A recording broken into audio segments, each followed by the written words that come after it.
इससे पहले तुम YouTube पे बहुत सारे वीडियोस देखो और फिर स्पेक्यूलेट करने लगो क्या होगा क्या नहीं होगा। इस वीडियो को एंड तक जरूर देखना, क्योंकि लोग टेलीप्रॉम्प्टर की तरह कुछ भी न्यूज आर्टिकल में आता है उसको पढ़ देते हैं और तुम्हारी मेंटल हेल्थ की बैंड बजा देते हैं। तो हुआ क्या, वो पूरा मुद्दा मैं समझाता हूं आपको। तो अभी एनटीए को पेश होना था पार्लियामेंट्री स्टैंडिंग कमेटी के सामने। क्या होता है पार्लियामेंट्री स्टैंडिंग कमेटी? जहां पे आपके जो पक्ष विपक्ष के नेता होते हैं वो सवाल पूछते हैं एनटीए से कि भैया आपने रीनीट 2026 का एग्जाम कैसे कंडक्ट कराया। तो इसमें एनटीए के जो हेड होते हैं राधा कृष्णन जी, जिन्होंने राजनीतिक कमेटी का गठन किया था, वो सब लोग और कुछ नेतागण प्रेजेंट होते हैं। तो उसी में हुआ क्या कि उन्होंने कुछ कुछ चीज रेकमेंड किया एनटीए को और एनटीए ने फिर उसका जवाब दिया। तो वो हम उसके बारे में बात करेंगे। ये रेकमेंडेशन है, ये याद रखिएगा। It has nothing to do with the actualization of putting it in the exam. तो पहला रिकमेंडेशन इन्होंने दिया कि आप मल्टी फेज में नीट का एग्जाम कंडक्ट कराओ, स्टेट वाइज या बैच वाइज। अब इसका कोई सेंस ही नहीं बनता है।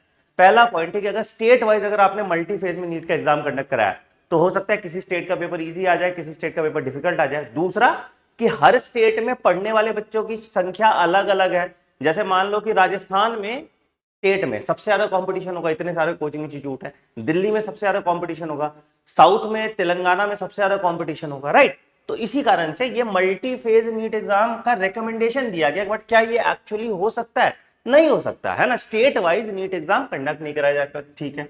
दूसरा इन्होंने बोला कि एनटीए को थोड़ा लीगल स्टेटस दे दो। आपको अभी पता है एनटीए एक ऑटोनॉमस बॉडी है, मतलब इसको अपना खर्चा खुद चलाना पड़ता है। तो ऑब्वियसली वो सस्ते रिसोर्सेज का इस्तेमाल करती हैं जिससे पेपर लीक वगैरह होता है। तो कह रहे हैं कि इसको एक लीगल एंटिटी बना दो, जैसे एनएमसी नेशनल मेडिकल काउंसिल है, NB National Board of Examination, ये सब सरकारी एंटिटी है।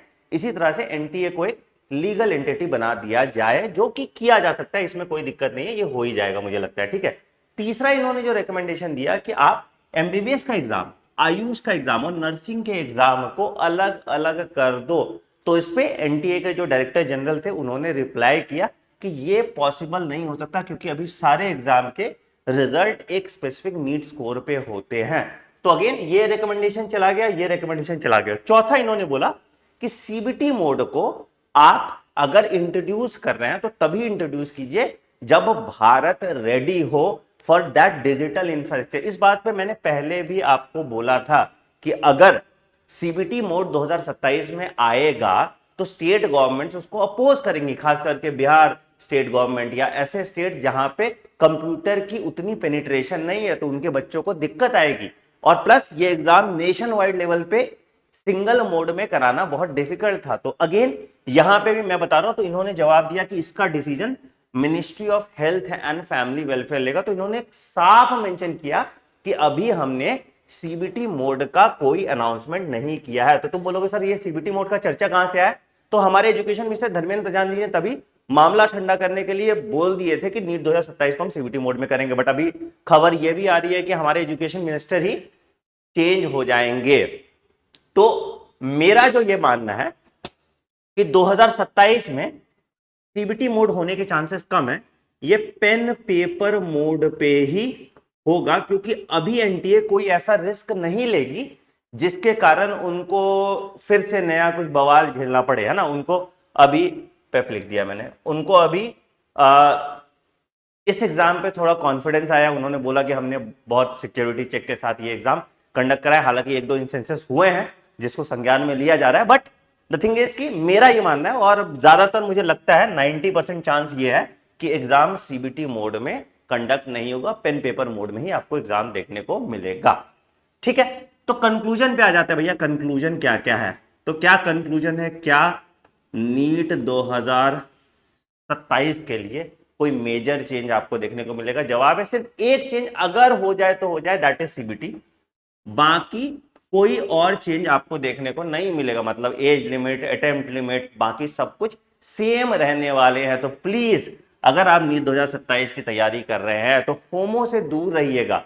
जैसे आपने नीट 2026 की तैयारी की है वैसे ही नीट 2027 की भी तैयारी कीजिएगा, बिना डरे हुए। अभी बहुत सारे ऐसे नोटिफिकेशन आएंगे जो आपको विचलित करेंगे। तो प्लीज उसके लिए ऑथेंटिक इंफॉर्मेशन के लिए इस चैनल को जरूर सब्सक्राइब कर दें। प्लीज मेरा रिक्वेस्ट है आप सबसे क्योंकि मेरी रीच उतनी नहीं होगी, इस वीडियो को ज्यादा से ज्यादा शेयर कीजिए, या there is a hype button, आप उसको हाइप कर दीजिए ताकि ये वीडियो ज्यादा बच्चों तक पहुंच जाए। क्योंकि ज्यादातर लोग यहाँ पे सिर्फ यही चीज पढ़ के बता देंगे कि ऐसा ऐसा हो सकता है, और फिर तुम स्ट्रेस में आ जाओ, अरे ऐसा होगा तो ये होगा, ऐसा होगा तो ये होगा। उसके पीछे का लॉजिक भी समझना बहुत जरूरी है।